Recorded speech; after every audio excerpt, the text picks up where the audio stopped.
ನಿಮ್ಮ ಹೊಟ್ಟೆಯನ್ನು ಸರಿ ಮಾಡೋದಕ್ಕೇನೆ ಅಂಬಲಿ ಅಂತ ಒಂದು ಅದ್ಭುತವಾದ ಟೆಕ್ನಿಕ್ ತಂದಿದ್ದೀವಿ. 5 ಗ್ರಾಮ್ ಸಿರಿಧಾನ್ಯದ್ದು, ನವಣೆ 2 ದಿವಸ, ಆರ್ಕ 2 ದಿವಸ, ಸಾಮೆ 2 ದಿವಸ, ಊದಲು 2 ದಿವಸ, ಕೊರಲೆ 2 ದಿವಸ. 5 ಗ್ರಾಮ್ ತಗೊಳ್ಳಿ. ಅರ್ಧ ಲೀಟರ್ ನೀರಿನಲ್ಲಿ 8 ಗಂಟೆ ನೆನೆಸಿ 15 ನಿಮಿಷ ಮಣ್ಣಿನ ಮಡಿಕೆಯಲ್ಲಿ ಕುದಿಸಿ. ನವಣೆ, ಸಾಮೆ ಯಾವುದೋ ಒಂದು ಧಾನ್ಯ ತಗೊಳ್ಳಿ. ಯಾಕೆ ಒಂದೇ ಮಾಡಬೇಕು? ಎಲ್ಲ ಮಿಕ್ಸ್ ಮಾಡಿದರೆ ಏನಾಗಿದೆ, ಇದರಲ್ಲಿದ್ದ ನಾರು, ನವಣೆ ನಾರು ನಿಮಗೆ ಶ್ವಾಸಕೋಶ ನರನಾಡಿಗಳನ್ನು ಶುದ್ಧ ಮಾಡುತ್ತೆ. ಆರ್ಕದಲ್ಲಿರೋದು ನಿಮ್ಮ ಬೋನ್ ಮ್ಯಾರೋ ರಕ್ತವನ್ನು ಶುದ್ಧ ಮಾಡುತ್ತೆ. ಕೊರಲೆಯಲ್ಲಿರೋದು ನಿಮ್ಮ ಬಾಯಿಂದ ಗುದದವರ ತನಕ ಹೋಲ್ಸೇಲ್ ಪ್ಯಾಕೇಜ್ ಡೀಲ್, ಅದು ಎಲ್ಲ ಶುದ್ಧ ಮಾಡುತ್ತೆ.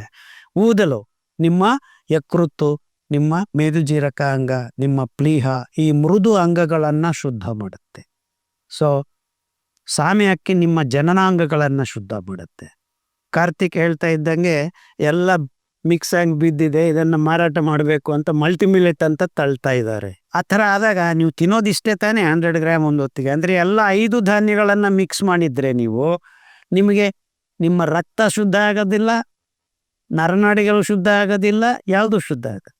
ಅದಕ್ಕೆ ಒಂದಾದ ಮೇಲೆ 2 ದಿವಸ ತಿಂದರೆ ಎಲ್ಲ ಶುದ್ಧ ಆಗತ್ತೆ. ಒಂದು 10 ದಿವಸದಲ್ಲಿ ನಿಮ್ಮ ಬಾಡಿ ಸಂಪೂರ್ಣ ಆರೋಗ್ಯ.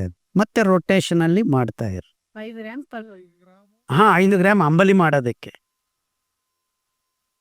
Per person. 8 ಗಂಟೆ ನೆನೆಸಿ 15 ನಿಮಿಷ ಕುದಿಸಿ, ಮಣ್ಣಿನ ಮಡಿಕೆಯಲ್ಲೇ ಕುದಿಸ್ಬೇಕು. ಬಟ್ಟೆ ಕಟ್ಟಿ ಇಡ್ರಿ. ಕೆಲವರು ಸ್ಟೀಲ್ ಪಾತ್ರೆಯಲ್ಲಿ ಕುದಿಸಿ ಮಣ್ಣಿನ ಮಡಿಕೆಯಲ್ಲಿ ಹಾಕ್ತಾರೆ, ಅದು ಓಕೆ. ಯಾಕಂದರೆ ಹಾಕಿದ ಮೇಲೆ ಸೂಕ್ಷ್ಮ ರಂಧ್ರಗಳ ಮೂಲಕ ಆಕ್ಸಿಜನ್ ಒಳಗಡೆ ಹೋಗುತ್ತೆ. ಸ್ಟೀಲ್ ಪಾತ್ರೆಯಲ್ಲಿ ಕಟ್ಟಿಟ್ರೆ ಅದು ಅಂಬಲಿ ಆಗೋದಿಲ್ಲ, ಸೂಕ್ಷ್ಮ ಜೀವಿಗಳು ಬರೋದಿಲ್ಲ. ಸೊ 18,000 ವೆರೈಟೀಸ್ ಆಫ್ ಸೂಕ್ಷ್ಮ ಜೀವಿಗಳು ಆಕ್ಸಿಜನ್ ಯುತ, ಅಂದರೆ ಆಮ್ಲಜನಕ ಸಹಿತ ಕಿಣ್ವ ಪ್ರಕ್ರಿಯೆ ಅಂತಾರೆ, ಏರೋಬಿಕ್ ಫರ್ಮೆಂಟೇಷನ್. ನಿಮ್ಮ ಹಾಲು ಮೊಸರು ಆಗೋದು ಎನೆರೋಬಿಕ್ ಫರ್ಮೆಂಟೇಷನ್. ಲ್ಯಾಕ್ಟೋಬ್ಯಾಸಿಲಸ್ ಅನ್ನೋದು ಆಮ್ಲಜನಕ ರಹಿತ ಕಿಣ್ವ ಪ್ರಕ್ರಿಯೆ. Anaerobic fermentation is 1,00,000 time less efficient than aerobic ಅಂದರೆ ಅಂಬಲಿಯಲ್ಲಿ ಉತ್ಪಾದನೆ ಆಗ್ತಕ್ಕಂಥ ಸೂಕ್ಷ್ಮ ಜೀವಿಗಳ ವೈವಿಧ್ಯತೆ ಮತ್ತು ಅದರ ಒಂದು ಕೊಡುಗೆ ನಿಮ್ಮ ಕರಳಿಗೆ ಎಷ್ಟು ಅದ್ಭುತ ಅಂದರೆ, ನಾನು ಹೇಳೋದು ಅಂಬಲಿ ಮಾನವ ಜಾತಿಗೆ ಅಮೃತ ಅಂತ. ಸೊ 8 ಗಂಟೆ ಇಟ್ಟು ಬಟ್ಟೆ ಕಟ್ಟಿ ಇಡಬೇಕು, ಕದ್ದರ ಬಟ್ಟೆ ಕಟ್ಟಿಡ್ಬೇಕು. ಯಾಕೆ? ಗಾಳಿ ಆಡಬೇಕು, ಆಕ್ಸಿಜನ್ ಹೋಗ್ಬೇಕು. ಆ ಒಳಗಡೆ ತಯಾರಾಗ್ತಾ ಇತ್ತ ಮೆತ್ತಿಗೆ ಸೂಕ್ಷ್ಮ ಶುರು ಆಗತ್ತೆ, ಕಾರ್ಬನ್ ಡೈಆಕ್ಸೈಡ್ ರಿಲೀಸ್ ಮಾಡ್ತವೆ ಅವು, ಅದು ಹೊರಗಡೆ ಬರಬೇಕು. ಮೆತ್ತಿಗೆ ನೀವು ಗಟ್ಟಿಯಾಗಿ ಮಾಡಿದರೆ ಇನ್ನೊಂದು 8 ಗಂಟೆ ಹಂಗೆ ಇಟ್ಬಿಟ್ರೆ ಅದು ದಾರು ಆಗ್ಬಿಡುತ್ತದೆ. ದಾರು ಅಂದರೆ ಗೊತ್ತಾ? ಸಾರ. ಸಕ್ಕರೆ ನಗರ ಮಂಡ್ಯಕ್ಕೆ ಬನ್ನಿ ಅಂತ ಬರ್ಕೊಂಡಿದೆ. ಆ್ಯಕ್ಚುಲಿ ಒಂದು ಸಕ್ಕರೆ ಫ್ಯಾಕ್ಟ್ರಿ ಇದೆ ಅಂದರೆ ಅದರ ಸುತ್ತಲೂ 18 ದಾರು ಫ್ಯಾಕ್ಟ್ರಿಗಳಿರ್ತವೆ. ಸೊ ಎಲ್ಲಿ ಸಕ್ಕರೆ ಉತ್ಪಾದನೆ ಮಾಡಿದ್ರು ಅಲ್ಲಿ ಆ್ಯಕ್ಚುಲಿ ಸಕ್ಕರೆ ಈಸ್ ಎ ಮುಖವಾಡ ಅಷ್ಟೇ. Karnataka alone produces 7 lakh tons of sugar per year. ಅಂದರೆ ಅದು ಎಷ್ಟು ಹೆಂಡ ರೆಡಿ ಮಾಡ್ತಾ ಇದಾರೆ ಅಂತ ಕ್ಯಾಲ್ಕುಲೇಟ್ ಮಾಡ್ರಪ್ಪ ನೀವು. Making sense? ಸೊ ಆ ಅಂಬಲಿನ ಕುಡಿದ್ರೆ ನಿಮಗೆ IBS, ಕ್ರಾನ್ಸು, ಈ ಕ್ಯಾನ್ಸರು, ಆ ಕ್ಯಾನ್ಸರ್, ಹೊರಲು ಕ್ಯಾನ್ಸರ್, ಕಟ್ಟೆ ಕ್ಯಾನ್ಸರ್, ಎಲ್ಲ ಕ್ಯಾನ್ಸರ್ಗಳು 6 ತಿಂಗಳಲ್ಲಿ ಮಾಯ, ಗ್ಯಾರಂಟಿ. ಯಾಕೆ? 24/7 ಡಾಕ್ಟರ್. ಅರ್ಲಿ ಮಾರ್ನಿಂಗ್ ಖಾಲಿ ಹೊಟ್ಟೆ ಕುಡಿಬೇಕು.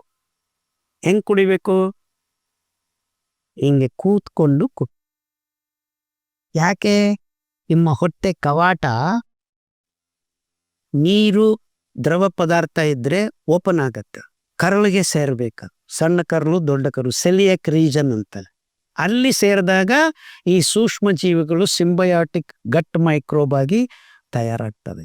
ಅದೇ ನೀವು ಹಿಂಗೆ ಅಂದರೆ ಆ ಕವಾಟ ಓಪನ್ ಆಗೋದಿಲ್ಲ. ಯಾಕಂದರೆ ಘನ ಪದಾರ್ಥಗಳನ್ನು ತಿಂದಾಗ ಪಚನ ಆದಮೇಲೆ ಅದು ಓಪನ್ ಆಗುತ್ತೆ. ಸಿಗ್ನಲ್ಸ್ ಬರಬೇಕು ಓಪನ್ ಮಾಡಿ ಅಂತ.